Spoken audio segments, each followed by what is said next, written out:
Hello and welcome back to War Mysteries. I'm joined as always by Matt. Nope.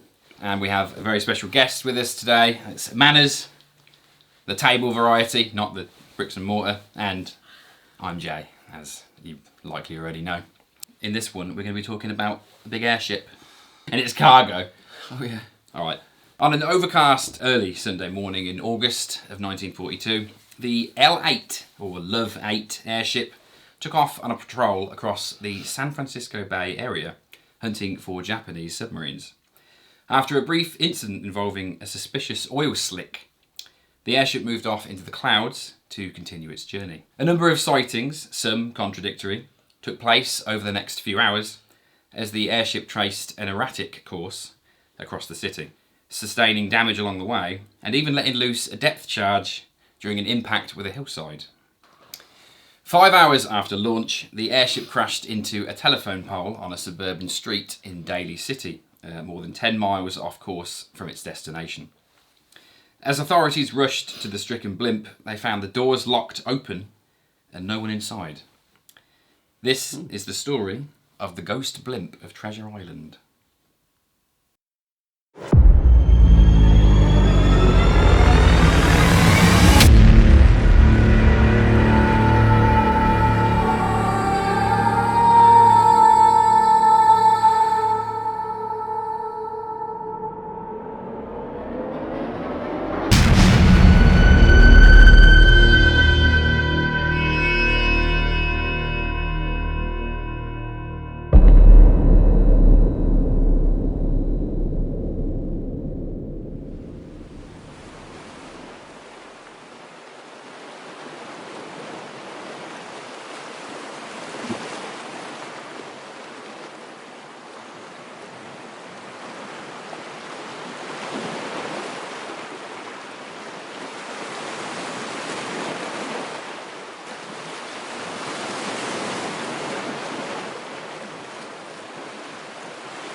Having entered World War II only 9 months earlier, following the surprise attack on Pearl Harbor in December of 1941, the United States had nonetheless already suffered shipping losses thanks to the Imperial Japanese Navy. IJN submarines had made a number of attacks against US naval vessels, with the I-17 even managing to shell a large oil drilling facility in Santa Barbara, California, from the Pacific Ocean. To combat this, the USN had deployed an LTA, or lighter-than-air, fleet of modified Goodyear blimps. They were specifically outfitted to detect, attack, and sink Japanese submersibles.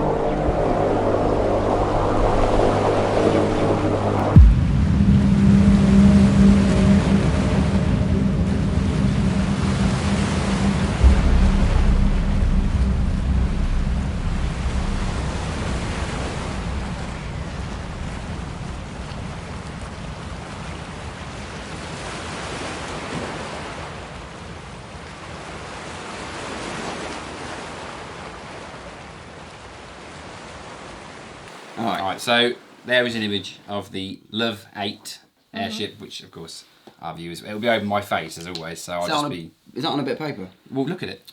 It's tactile. Not on card though, is it? It's a physical object. There you go. I sometimes like to hold them up. Nice. You don't have to hold it up.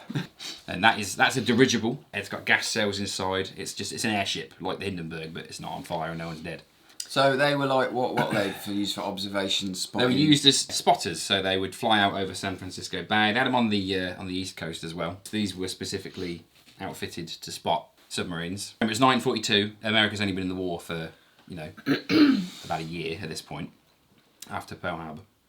So they're using these to coast out over the bay and look for suspicious activity out on sea to protect their shipping, that kind of thing. Obviously, they're quite cheap, economical. They're only wasting all their aircraft on coastal patrol, so they use these. So this particular airship is actually quite famous. Is that still a blimp? Still a blimp. Still a blimp. A dirigible, yeah. Yeah. You ever heard of the Doolittle raid? No. So the Doolittle raid was basically the first American sort of deep strike on Japan. A load of B-25 Mitchells. They bombed an island in Japan, essentially, and then flew on to China. It's more of a propaganda thing than it was. It wasn't very effective, and they lost a few of them. But that is the airship at Love 8 that supplied the boat with the modification parts for the planes. That actual one in the picture? That one there, yeah. Is this Jaws? No, but we will highlight that little section so you can see for yourselves what she's pointing at there. If that was Jaws, that would be a very large shark. Well, he's pretty big. It's a warship. Oh. Pretty sure Jaws is the name of the film, not the shark. Yeah, you're right, actually. Yeah. So, that's a shame. It's Do fine. you know what the shark is called in Jaws? No. Sharky. But people called it Jaws incorrectly. Get into it. Into what? Let's dive right in. Use that, definitely. Yeah.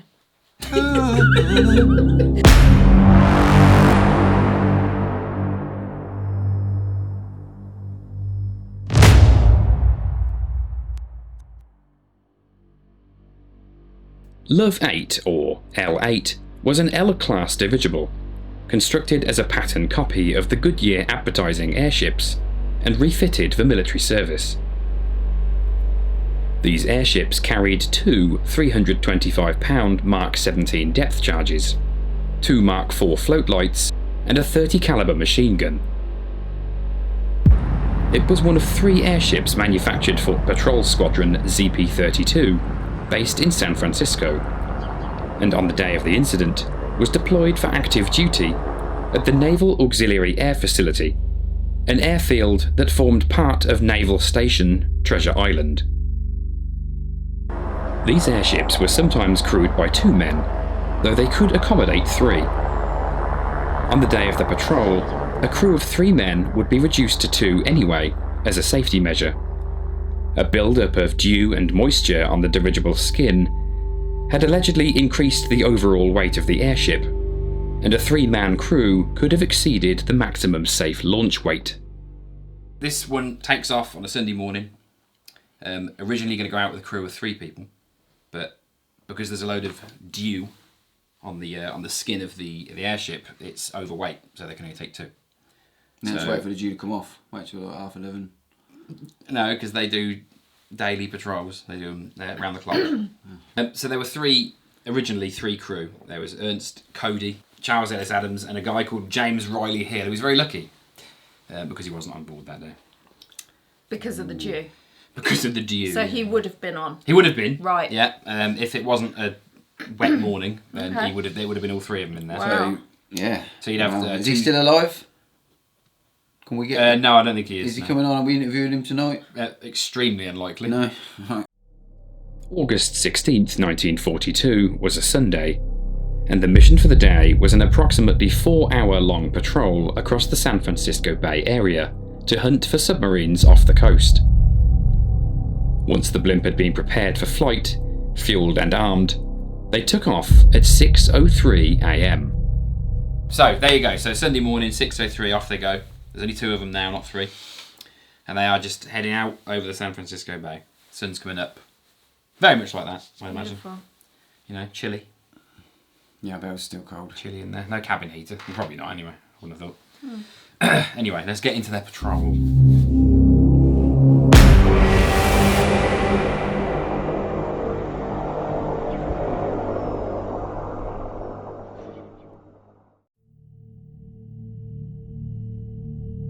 Taking to the air over the bay, the L8 headed toward the Golden Gate Bridge.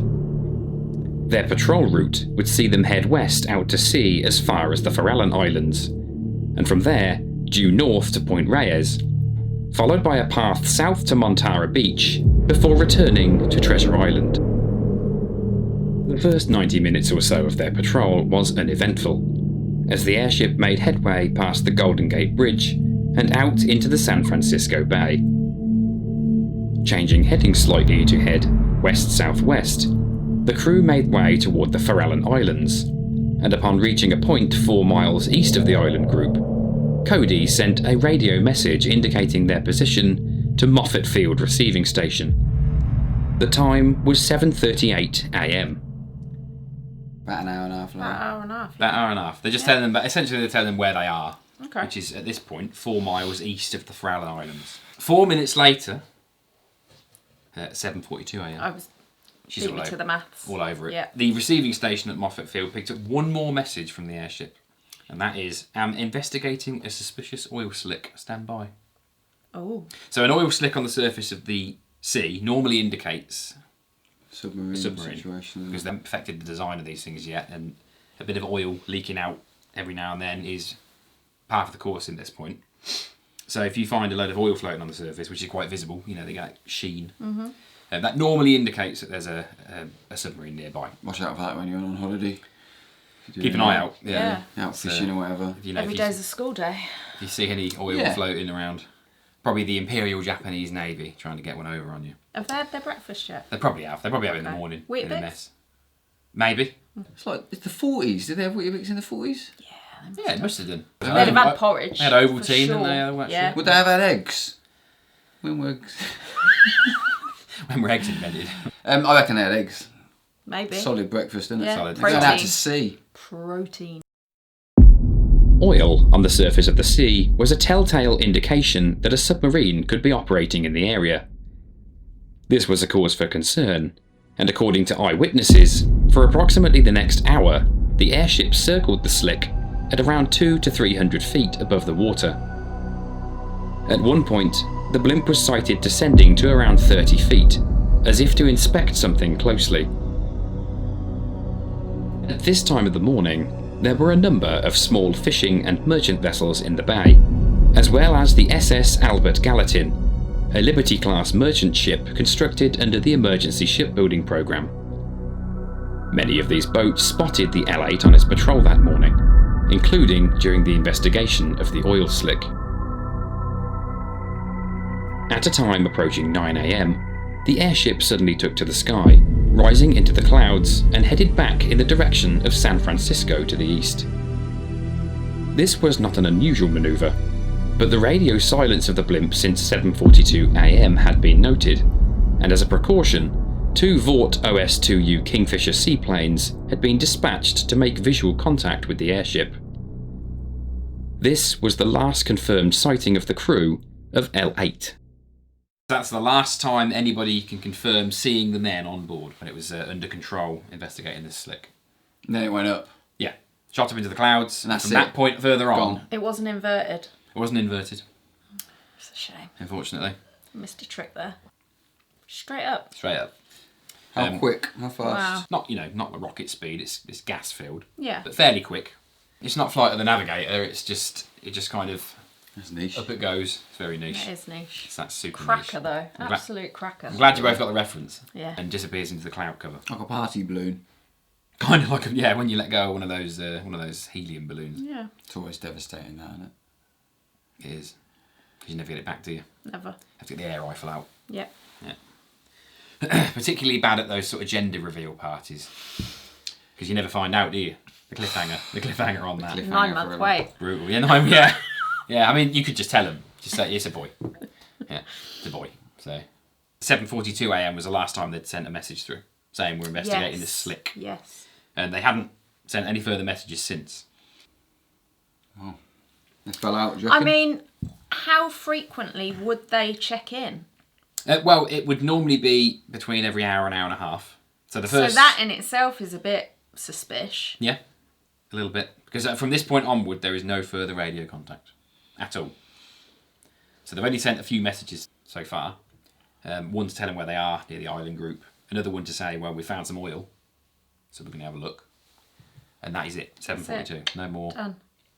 So they've only been in the air for an hour and 40 or so minutes when they don't communicate again.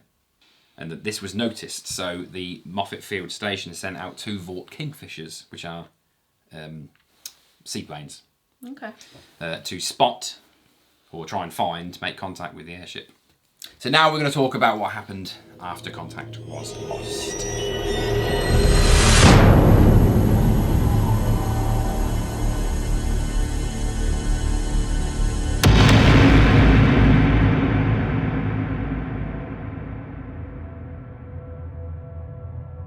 From 9 a.m. onwards, the blimp would make a circuitous journey back across the San Francisco Bay, with various sightings from many different people.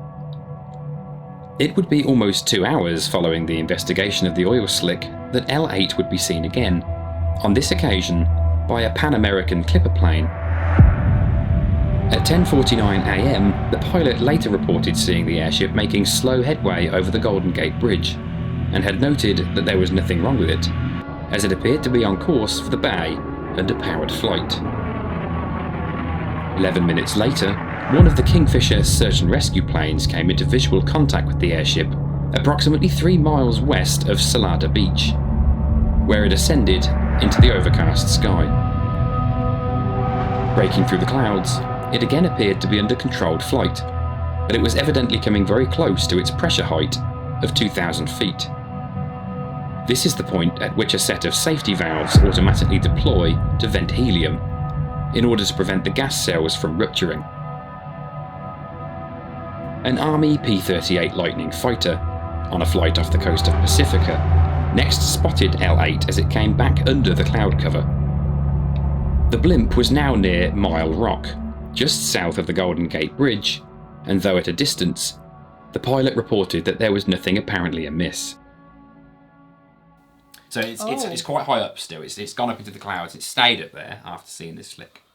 Okay. It's still up there and it's continuing to ascend, but now it's changed course. Mm-hmm.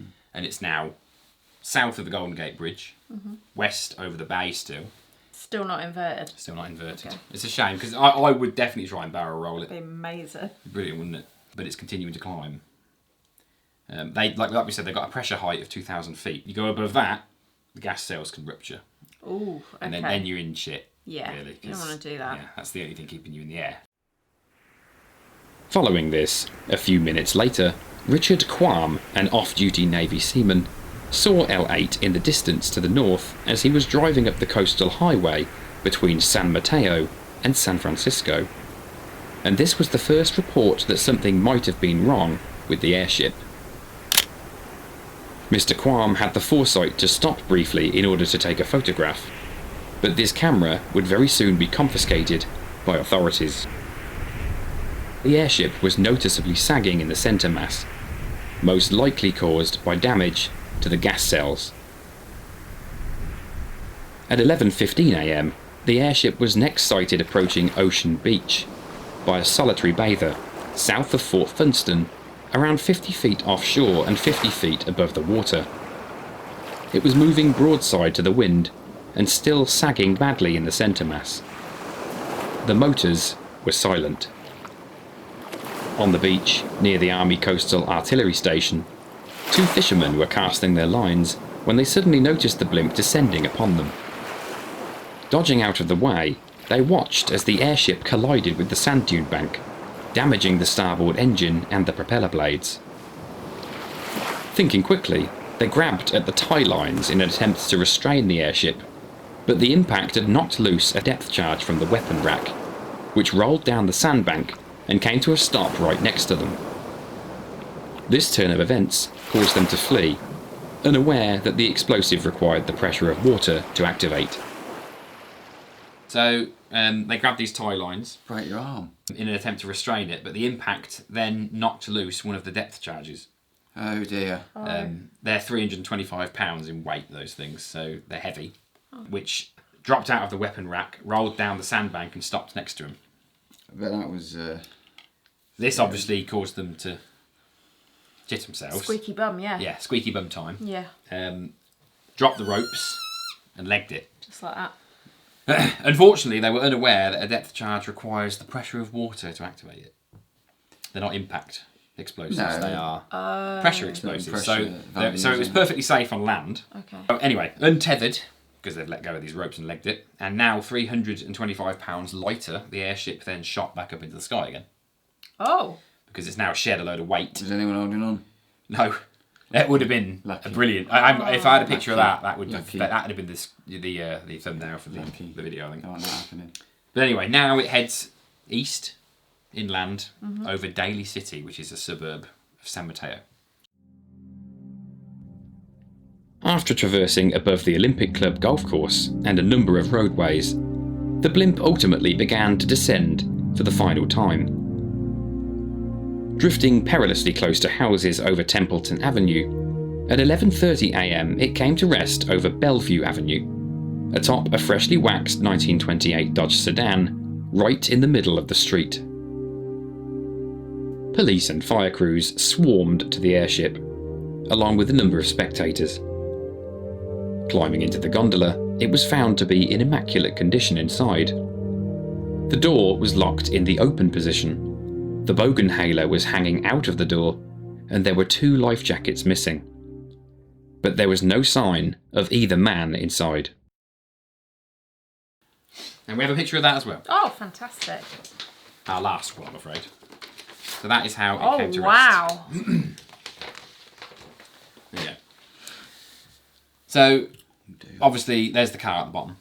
A number of people legged it across to see what this giant inflatable thing was that had just landed. The doors were locked in the open position. That's weird, isn't it? That was noted by people. That's So, weird. I mean, locked open is normally when you land and obviously it gets tied down. Yeah. You lock them open so the wind Yeah. doesn't catch them and then it smash you in the head. Yeah. Police and fire crews swarmed to the airship along with a number of spectators. Climbing into the gondola, it was found to be in immaculate condition inside, which I find hard to believe because it's at a 90-degree angle. The Bogenhaler, which is that. What a fantastic word. Bogenhaler. It's a mouthpiece with a speakerphone on it. Which Okay. you'd use to, so you can use it to communicate with people on boats, essentially. Yeah. It was hanging out the door and there were 2 life jackets missing. But there were parachutes on board that weren't. So there were still parachutes inside. Intriguing. But there was no sign of Cody or Adams. So it's gone on this huge journey across the city. Could be anywhere, couldn't they? Yeah, because obviously they noted that the door was locked open as early as the guy driving at the freeway. So that's essentially what happened to this blimp, which has gone on this this fantastic journey. Over Could you San call it Francisco. a hot airship? It's not hot Call it air, that? no. Okay, well, something airship. it's It's a- an airship. It is an airship, yeah. It's a dirigible is the term. They're a non-rigid, so it's not like the Hindenburg. Hindenburg had a skin inside of steel or like a aluminium. frame, Yeah, wasn't it? framework. This doesn't have a framework. It's just a balloon Okay. with gas cells inside it, like bags of air, but helium. I mean, to be fair, until this happened, it was doing a cracking job Yeah. of keeping going, wasn't They it? were chilling. Yeah. Well, there are 3 theories as to what happened. Oh, go on. The first of which is that the pilots inside were involved in some kind of accident.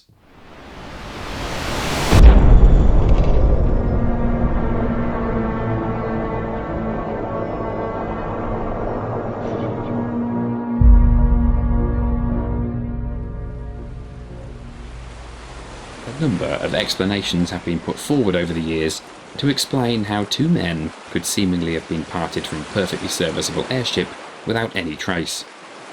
The L8 was investigating a suspicious oil slick. The standard procedure from this point would have been to drop a smoke flare to mark the position should assistance be required in dealing with any potential enemy vessel. A bit like in Sports Day when they drop the beanbags. Yeah, kind of. Only Yeah. these are on fire. Taking it up a level. Taking it up a notch. Yeah. Get incendiaries involved. It's thought that Adams, in order to deploy the flare, may have opened the gondola door and leaned out to make his throw accurate, but lost his footing and fell, grabbing the edge of the airship and calling for help.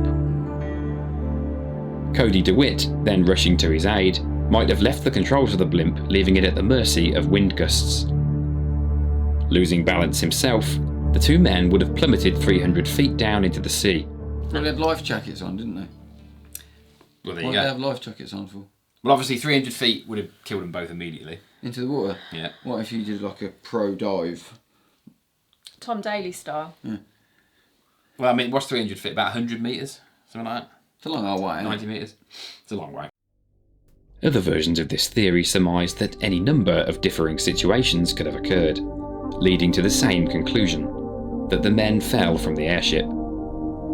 These include a possible argument between the 2 men about a woman, aka a lover's triangle, which led to the 2 men fighting on board, or an improperly set safety latch on the main door causing it to swing open when Adams went to deploy the smoke flare, and even a rogue wave sweeping Adams off of the airship after it had descended.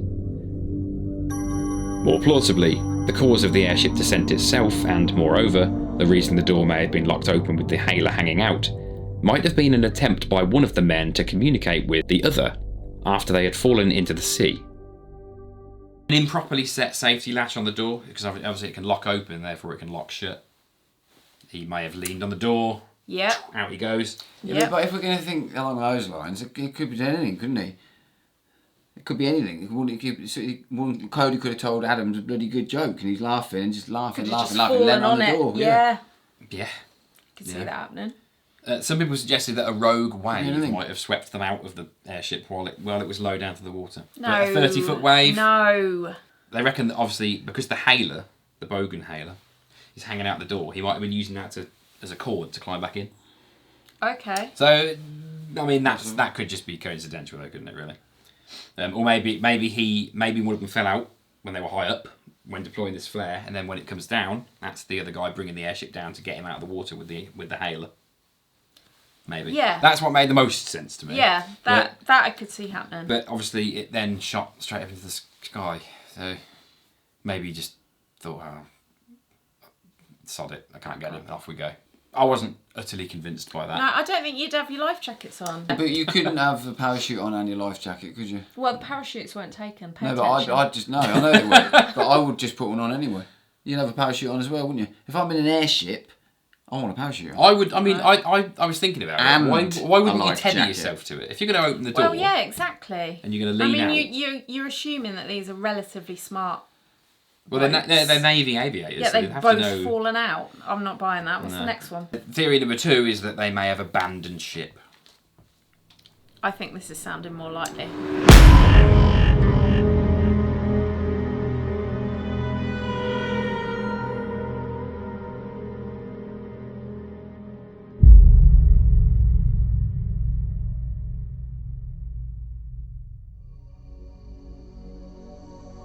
The idea that the men could have been forced to abandon the airship was also offered.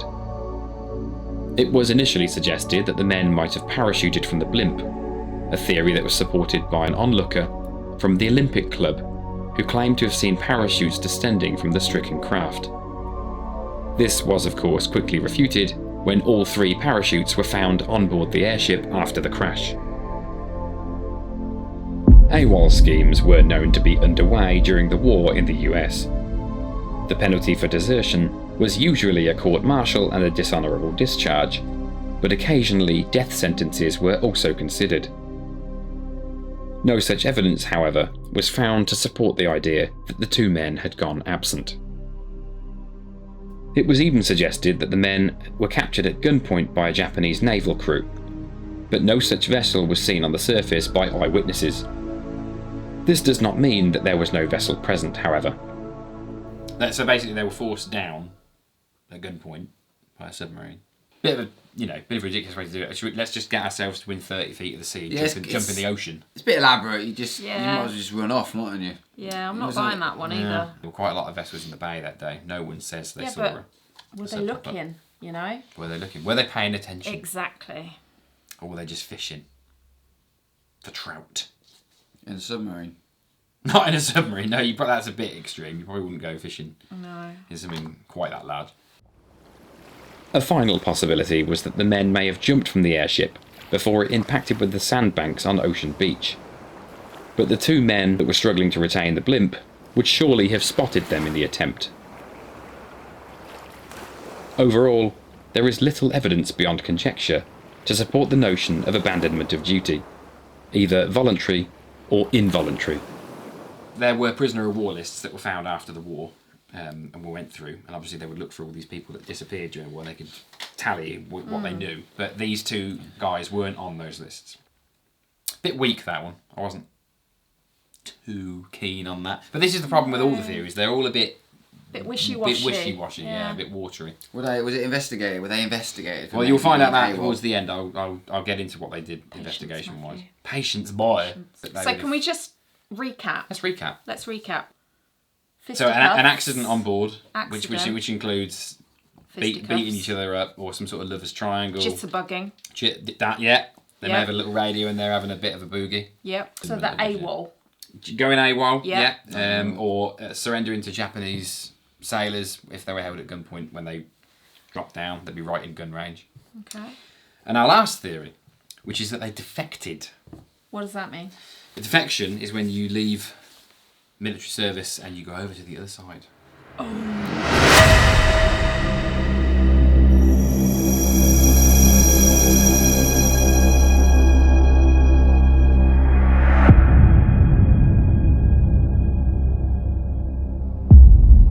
Whilst defection was relatively rare during the Second World War, it was known to happen. A particularly famous case involved a US Air Force reconnaissance pilot who stole a modified P-38 Lightning and flew to Italy, where he convinced Luftwaffe and Wehrmacht officials that he was in fact defecting. The aircraft itself, including its camera equipment, was examined in depth by the Luftwaffe.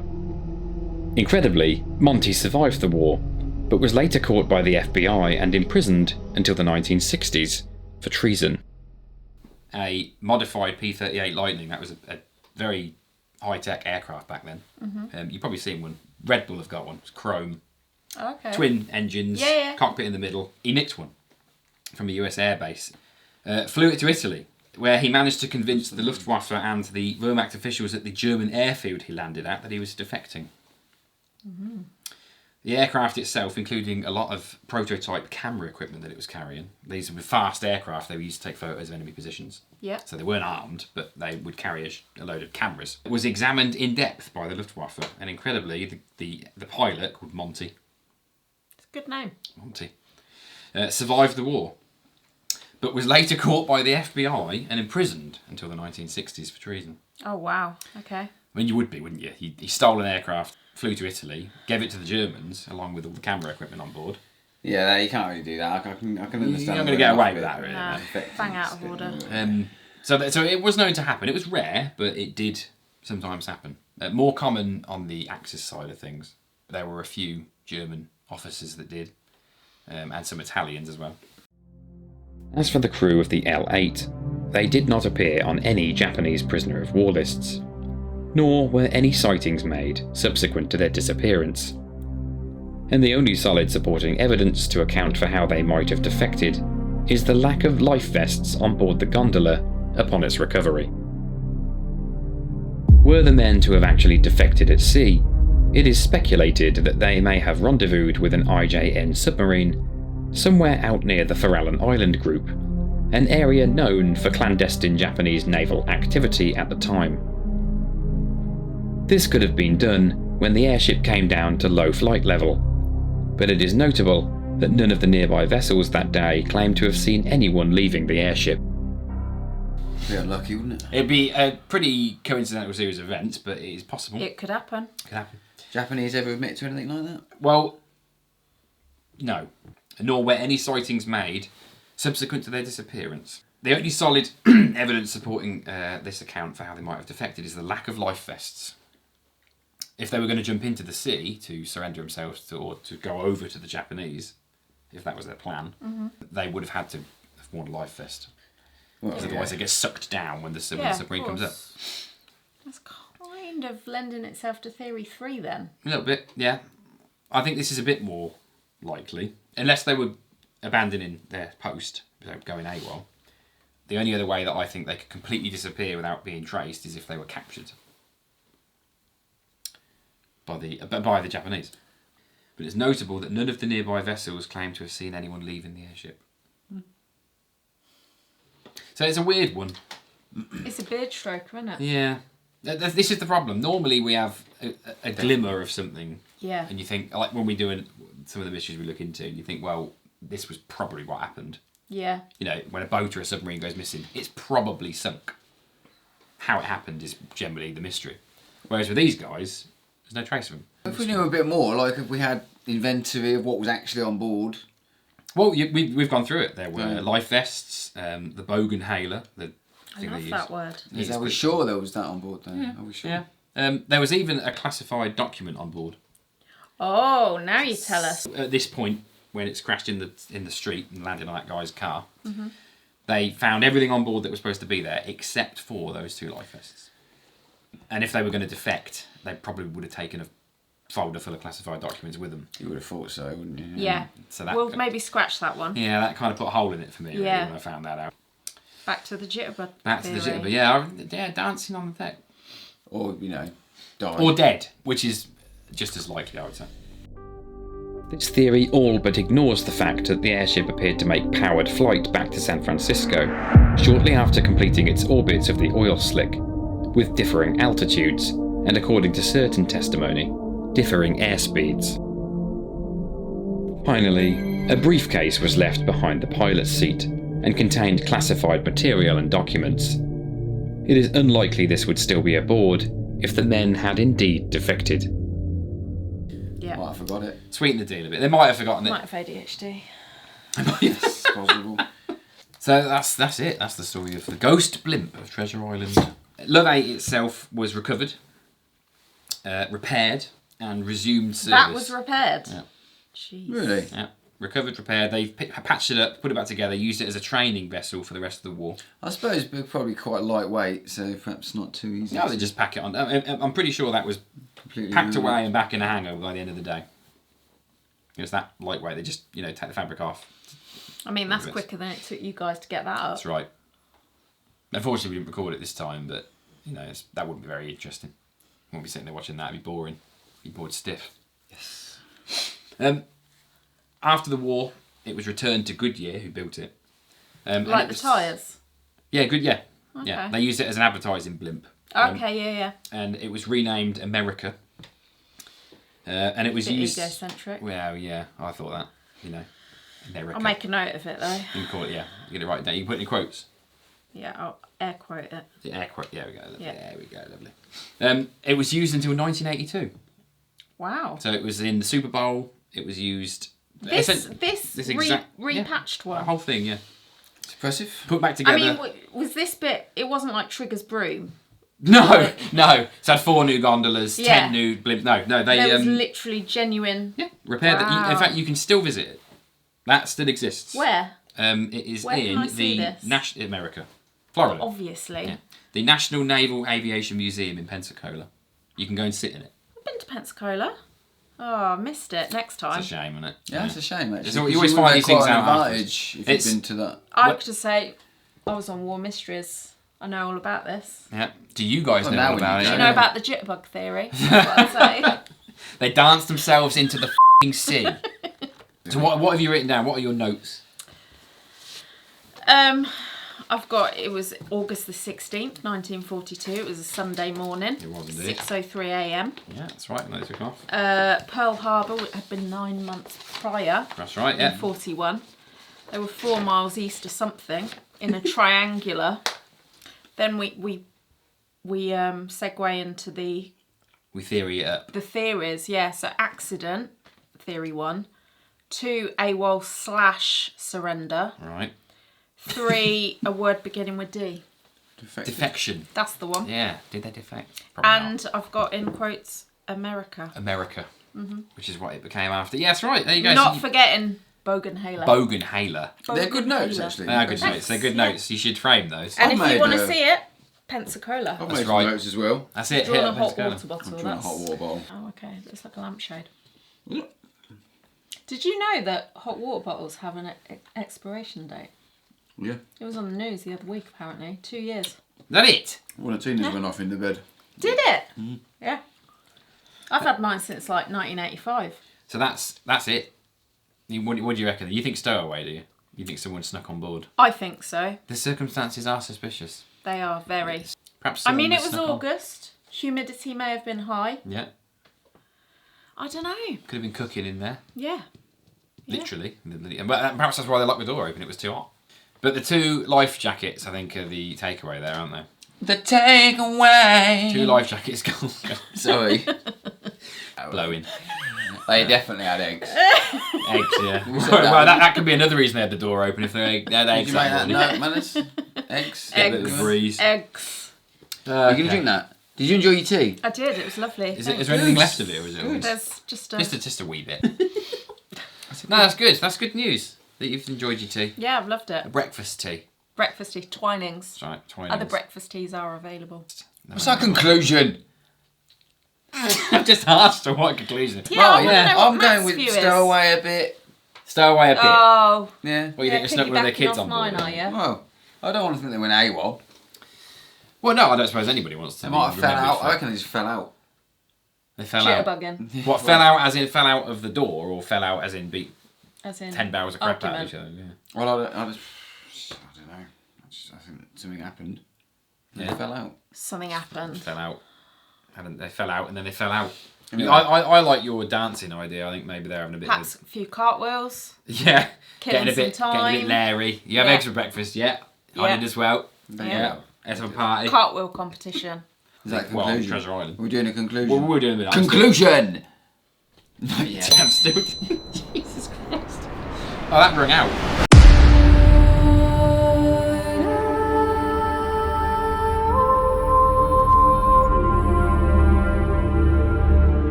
The ghost blimp of Treasure Island, as Love 8 became known, has all the hallmarks of a truly enduring wartime mystery.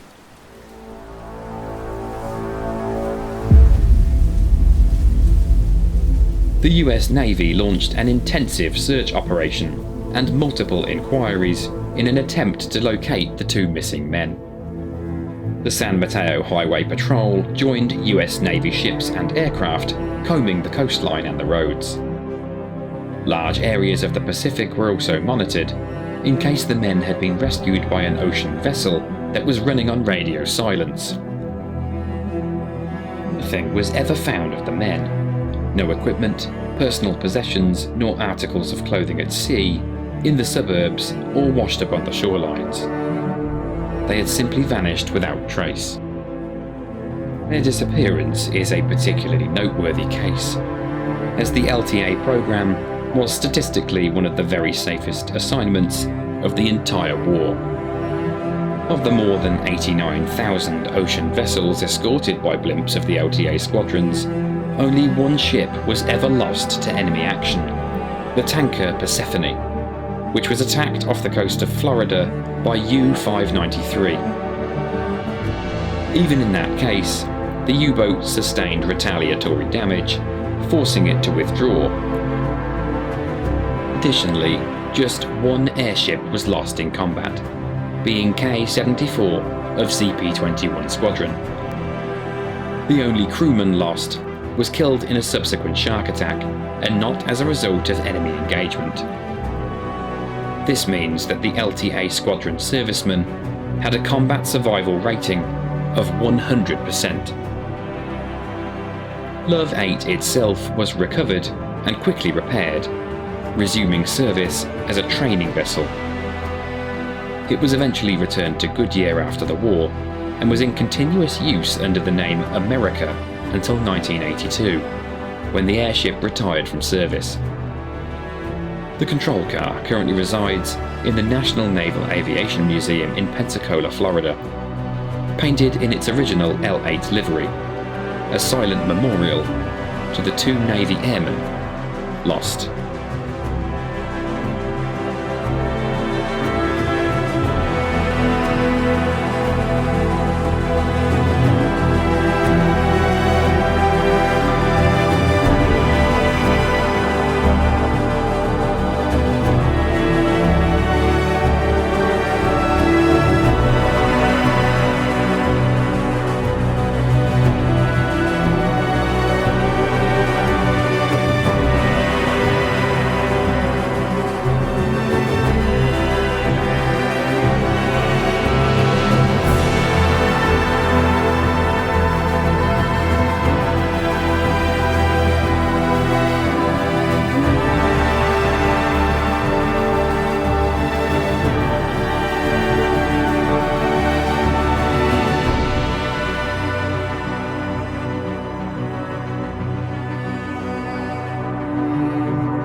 Well, that poor bloke's Dodge got scratched, didn't it? Oh.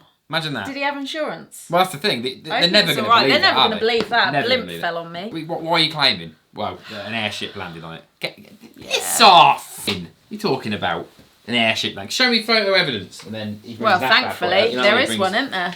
Drops that little bombshell in the insurance office. Beauty. Lovely, yeah. Imagine immortalising that moment. Brilliant, wouldn't it? There you go, there's your proof. Nah, you photoshopped it. Oh, yeah, LTA cert. Excuse me. So, tell us what you think. Let us know. Obviously, the comments pit down there. Just check it's still there. It's not. I was looking. You've been looking earlier. Just keep an eye on it for us. Make sure that, you let us know what you think about this one. We're very grateful to Manners here. We'll put her name down at the bottom again so you know how to spell it. It's been lovely to have you here. Thanks. It seems It's like been you've a had pleasure. It has been a pleasure. In fact, from here, I've had it some actually looks like mints. you're wearing a life jacket with the It colours. does actually, doesn't it? Got a Mae West on. Yeah. Yeah, it's been. Yeah, It's been banter. nice to have a new guest on the Yeah. show. Oh dear. And nice to have a bell. Well, that's it For this That's- decade. That's it for this decade. Yeah, that's the mystery of the ghost blimp. The blimp.